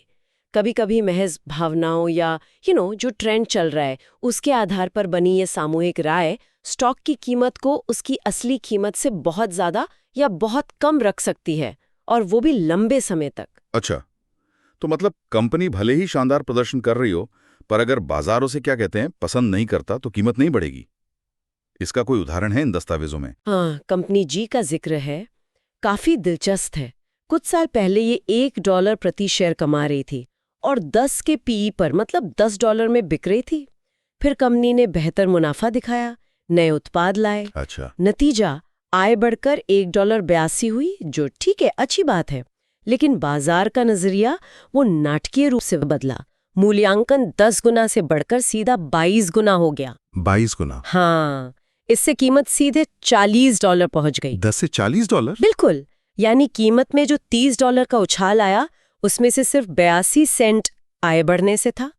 बाकी सोचिए $29 से ज्यादा का उछाल तो सिर्फ मूल्यांकन बदलने से आया, नजरिए के बदलने से। वाह, ये तो कमाल का अंतर है। क्या ये नजरिया सिर्फ एक कंपनी के लिए बदलता है या पूरे उद्योग के लिए भी? के प्रति वित्तीय समुदाय का वो मूड बदलता रहा है।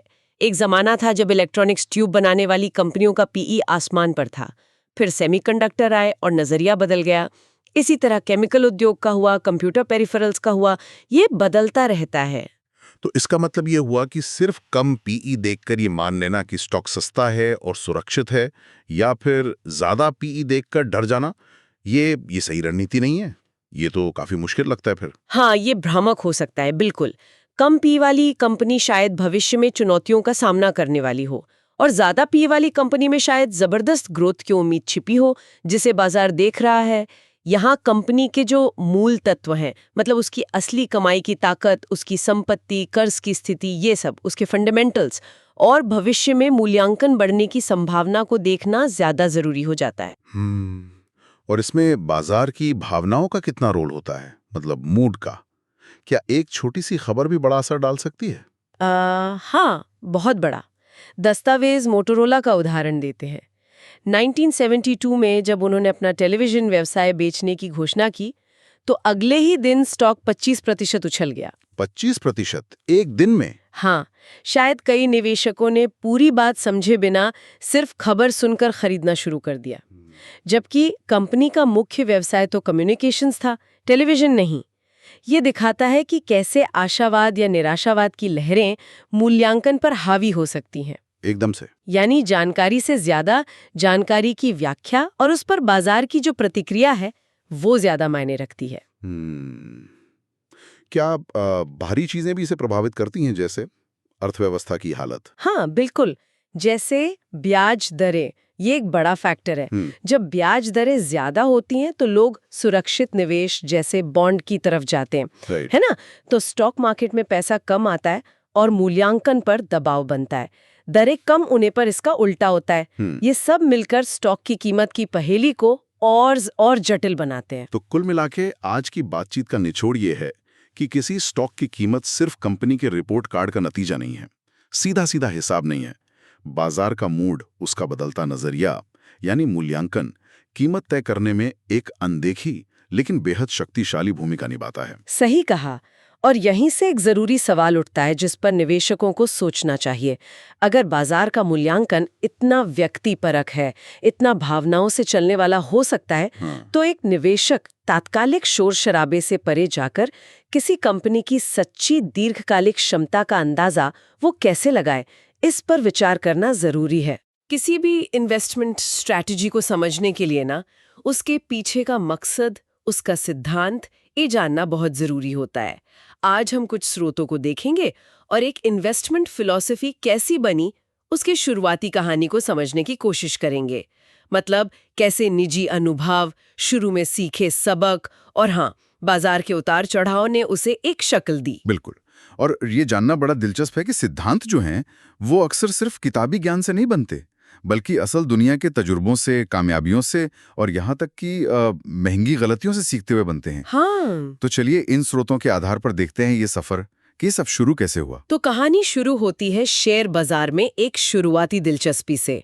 बहुत छोटी उम्र में ही अपनी दादी के जरिए वो देखती थी कि कैसे स्टॉक्स के दाम ऊपर नीचे होते हैं। अच्छा। फिर स्टैनफोर्ड बिजनेस स्कूल के दौरान ये मामला थोड़ा और गंभीर हुआ।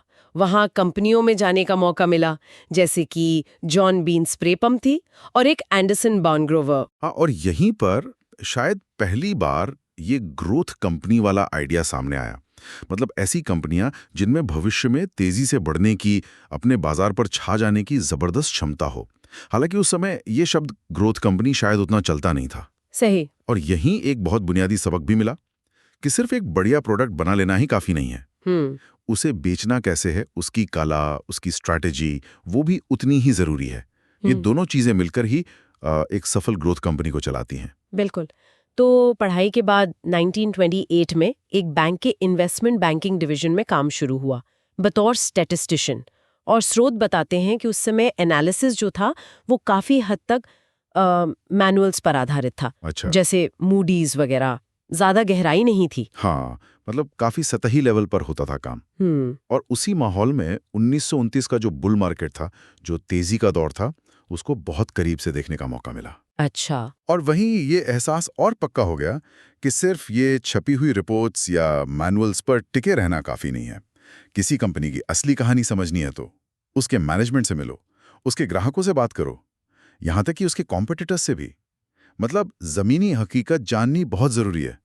सिर्फ ऊपर ऊपर के आंकड़े पूरी तस्वीर नहीं दिखाते। और फिर एक बड़ा दिलचस्प मोड़ आता है कहानी में।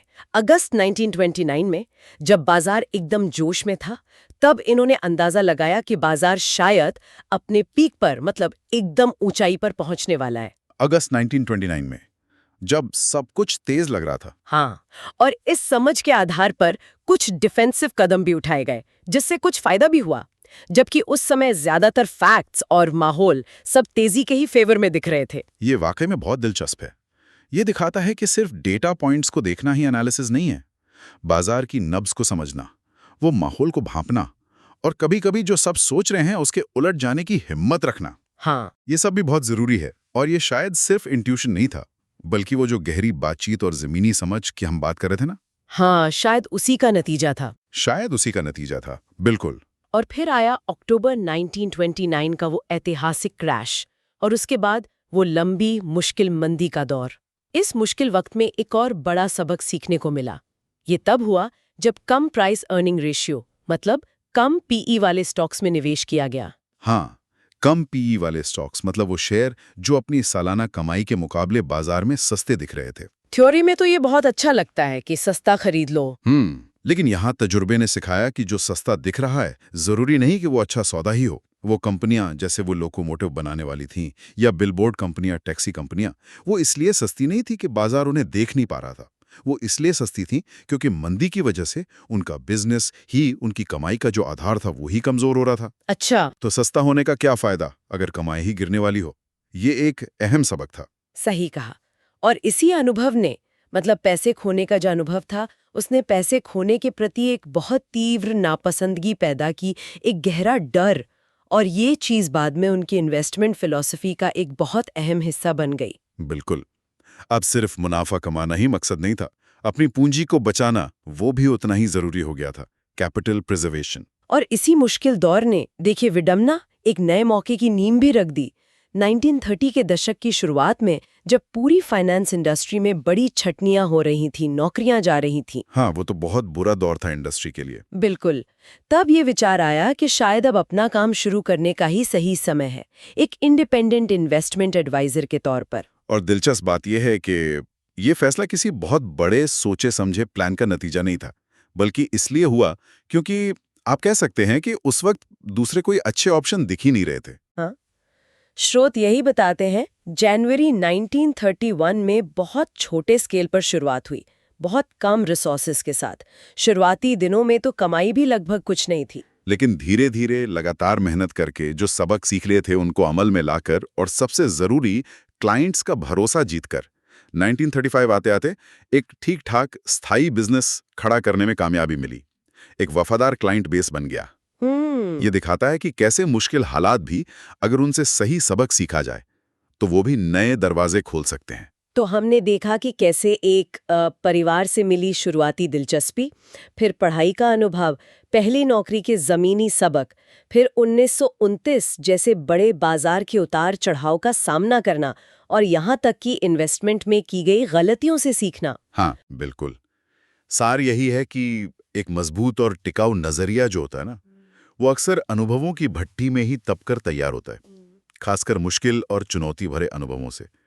ये सिर्फ थ्योरी पढ़ने का मामला नहीं है। यहाँ सोचने वाली बात यह है कि हमारे अपने शुरुआती वो फॉर्मेटिव अनुभव जो होते हैं, चाहे वो कामयाबी के हों या नाकामी के, वो किस हद तक हमारे लंबे समय के प्रोफेशनल फैसलों को और नजरिए को शायद अनजाने में ही लगातार प्रभावित करते रहते हैं। नमस्कार। आज हम कुछ दिलचस्प दस्तावेजों पर एक नज़र डाल रहे हैं। ये एक निवेशक के सोच के विकास को दिखाते हैं, मतलब कैसे उनका नज़रिया बदला। हाँ, और ये सब निजी अनुभवों और बाजार के उतार चढ़ाव से सीखे गए सबक हैं। बिल्कुल। हमारा मकसद है इन अनुभवों से ज़रूरी बातें निकालना, समझना कि कामयाब निवेश रणनीति वक्त के साथ कैसे शक्ल लेती है। हाँ, और इन डॉक्यूमेंट्स में एक कहानी जो बार बार आती है वो है फूड मशीनरी कॉरपोरेशन की। अच्छा। ये कहानी 1920 के दशक की है, जब बाजार में बहुत सट्टेबाजी थी।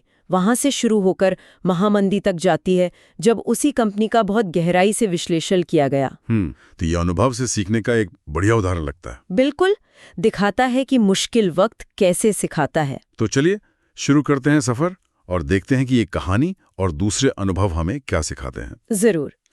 तो कहानी शुरू होती है करीब 1928 के आसपास।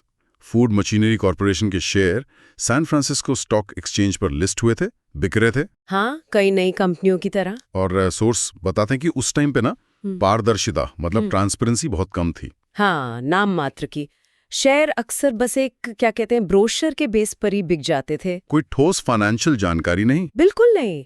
और वो स्टॉक पूल्स का जमाना था। स्टॉक पूल्स वो क्या था? मतलब कुछ बड़े खिलाड़ी मिलकर ना शेयरों की कीमतें आर्टिफिशियल तरीके से बढ़ा देते थे, हेर फेर करते थे। अच्छा, मैनिपुलेशन। हाँ, वही। और फूड मशीनरी भी इसका शिकार हुआ।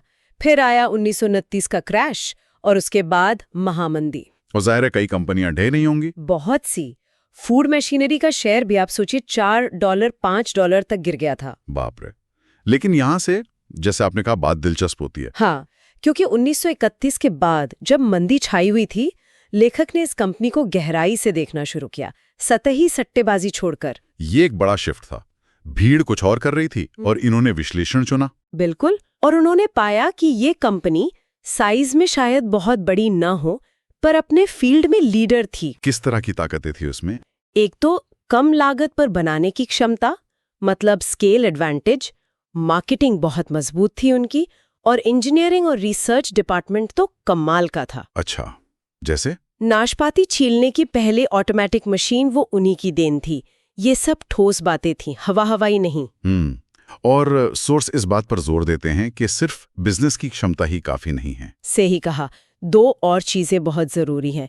एक तो कारोबारी काबिलियत, मतलब बिजनेस एबिलिटी, और दूसरी, और शायद उससे भी ज्यादा जरूरी, ईमानदारी, इंटेग्रिटी। और फूड मशीनरी के मैनेजमेंट में जॉन डी क्रामी और पॉल एल डेविस जैसे लोगों में ये दोनों गुण थे। हाँ, स्रोत तो यही कहते, उनमें काबिलियत भी थी और उनकी नीयत भी साफ थी। और इसी गहरे विश्लेषण और मैनेजमेंट पर भरोसे के आधार पर। बिल्कुल, लेखक ने तब निवेश किया जब शेयर एकदम नीचे था।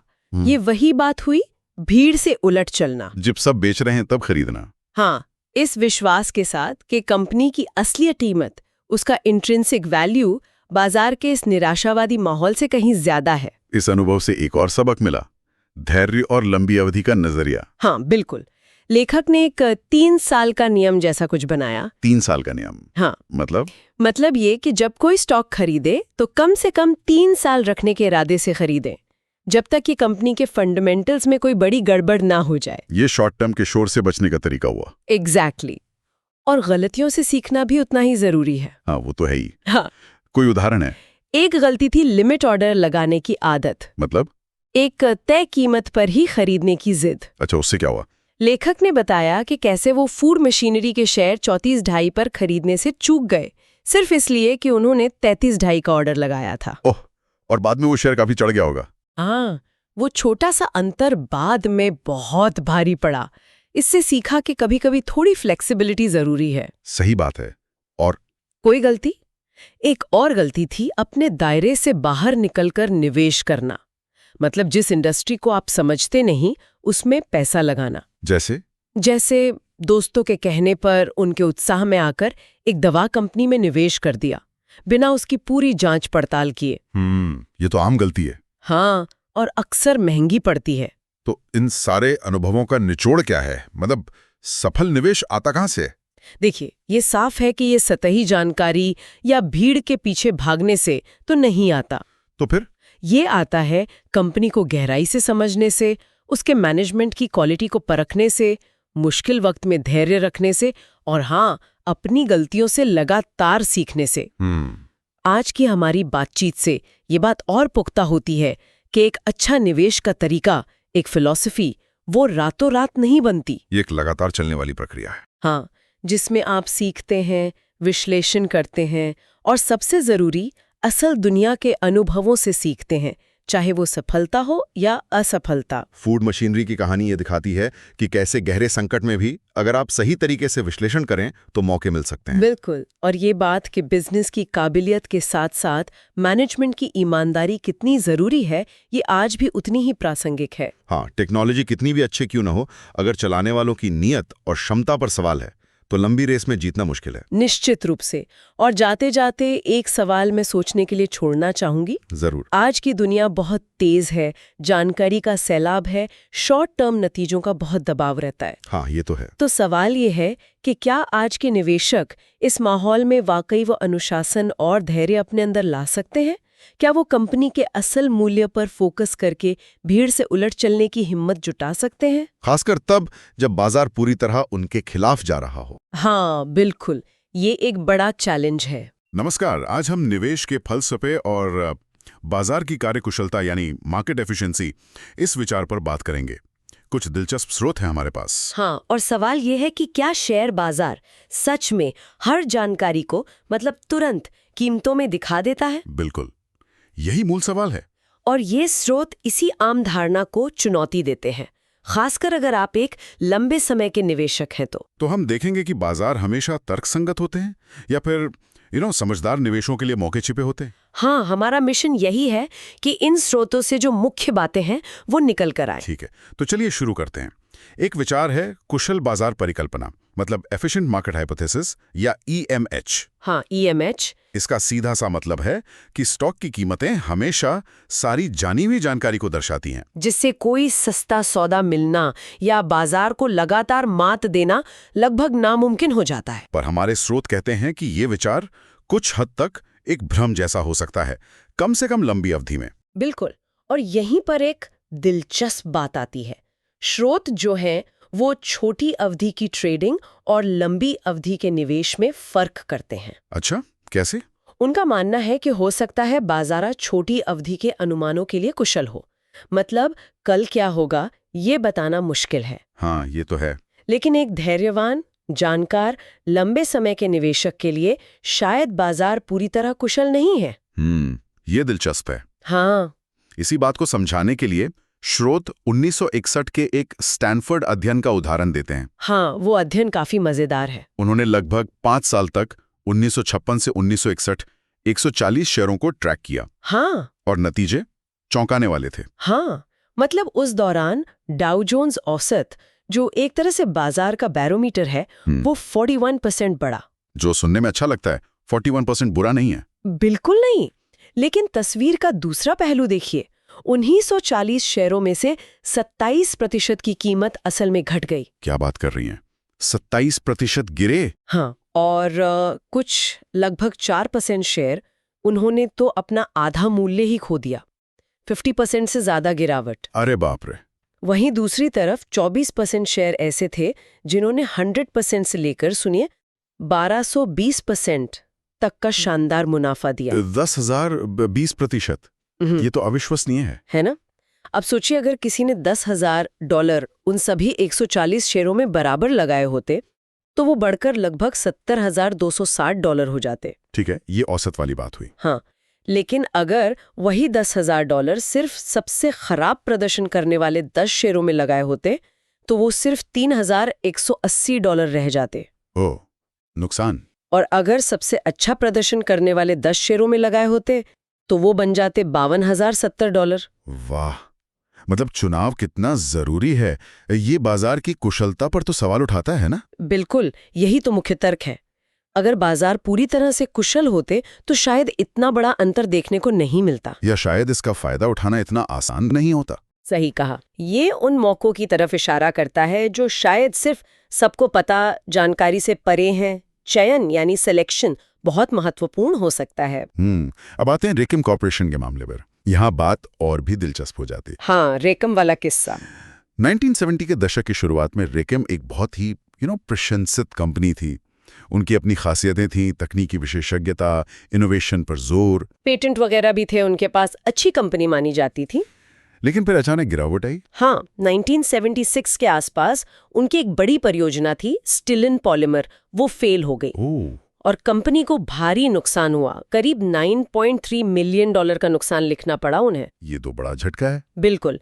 और इसका असर स्टॉक की कीमत पर पड़ा, जो कीमत करीब 42.5 थी समायोजित, वो 1976 की चौथी तिमाही तक गिरकर लगभग $14.75 रह गई। $42 से 14.75, जबरदस्त गिरावट। हाँ, और इसी समय कंपनी के मैनेजमेंट में भी बड़े बदलाव हुए, उथल-पुथल का माहौल था। लेकिन विरोधाभास क्या था? मतलब इतना सब कुछ बुरा होने के बावजूद? हाँ, यहीं पर बात दिलचस्प होती है। इन खराब नतीजों और अंदरूनी गड़बड़ के बावजूद, और इससे पहले कि कंपनी पूरी तरह से समझा पाती कि क्या हुआ या मुनाफे में वापस आती, क्या हुआ? 1977-78 में ही स्टॉक की कीमत काफी हद तक ठीक होने लगी। जनवरी 1978 तक वो $23 से ऊपर चली गई थी। मतलब बुरी खबर थी, अंदरूनी समस्याएं थीं, लेकिन कीमत बढ़ने लगी नतीजों के सुधरने से पहले। हाँ, बिल्कुल। तो ये बाजार की कुशलता के बारे में क्या बताता है? अगर बाजार कुशल है तो ऐसा क्यों हुआ? यही तो सवाल है। ये कुशल बाजार परिकल्पना के लिए एक महत्वपूर्ण सवाल खड़ा करता है। अगर बाजार पूरी तरह से कुशल होते तो शायद सुधार तब तक नहीं होता जब तक सकारात्मक खबर या नतीजे पक्के तौर पर सामने नहीं आ जाते और सबके सामने नहीं आ जाते। हाँ, तर्क तो यही कहता है। ये जो शुरुआती सुधार हुआ, ये संकेत देता है कि शायद बाजार के कुछ प्रतिभागी, कुछ निवेशक, वो कंपनी के अंदरूनी मूल्य या उसके वापस पटरी पर आने की क्षमता को भांप गए थे। अच्छा, मतलब उन्होंने भविष्य का अंदाजा लगा लिया। कुछ ऐसा ही। इससे पहले कि वो चीज स्पष्ट सार्वजनिक जानकारी बने, उन्होंने अंदाजा लगा लिया। ये ईएमएच के लिए एक चुनौती है। तो इन सब अनुभवों से, स्टैनफोर्ड अध्ययन और रेकिम के मामले से लेखक ने निवेश के क्या सिद्धांत निकाले? श्रुत कुछ खास बातें बताते हैं? हाँ, कुछ प्रमुख सिद्धांत है। जैसे एक है, उन कंपनियों में निवेश करना जो अभी लोकप्रिय नहीं है। मतलब जो फैशन में नहीं है। हाँ, शायद इसलिए कि वित्तीय समुदाय ने उन्हें ठीक से समझा नहीं है या नजरअंदाज कर दिया है। ये सिद्धांत 2 है। ठीक है। और एक और अहम सिद्धांत है अपने निवेश को कुछ चुनिंदा बेहतरीन कंपनियों पर केंद्रित करना। ये सिद्धांत 6 है। मतलब बहुत ज्यादा फैलाने के बजाय, जैसे डाइवर्सिफिकेशन कहते हैं। हाँ, लेखक का मानना है कि बहुत ज्यादा फैलाने से आप औसत प्रदर्शन की तरफ बढ़ जाते हैं। उनके हिसाब से शायद 10-20 अच्छी तरह से चुनी हुई कंपनियां काफी हो सकती हैं। और एक और सिद्धांत था, स्वतंत्र निर्णय लेना, सिद्धांत 7। बिल्कुल, यानी भीड़ के साथ न चलें। अगर आपका अपना विश्लेषण, आपकी अपनी समझ कुछ और कहती है, तो बाजार की आम राय के खिलाफ जाने का साहस रखें। दिलचस्प सिद्धांत है ये। तो संक्षेप में कहें तो इन स्रोतों से जो मुख्य चुनौती उभरती है वो ये है कि बाजार प्रतिक्रिया तो करते हैं, लेकिन शायद वे पूरी तरह से कुशल नहीं है। हमेशा नहीं, हर तरह की जानकारी के लिए नहीं। स्टैनफोर्ड अध्ययन का वो बड़ा अंतर और रेकिम का वो अजीब सा रास्ता। हाँ, वो दिखाते हैं कि गहरी समझ, धैर्य और लंबी अवधि की रणनीति के लिए गुंजाइश हो सकती है। तो अंत में हमारे सुनने वालों के लिए सोचने के लिए एक विचार छोड़ते हैं। हाँ, अगर बाजार हमेशा पूरी तरह से कुशल नहीं है, तो फिर वो कौन सी खास तरह की जानकारी या विश्लेषण का तरीका हो सकता है जो किसी को सिर्फ कल की खबरों पर प्रतिक्रिया करने वालों से आगे बढ़त दिला सके? इस पर सोचिएगा जरूर।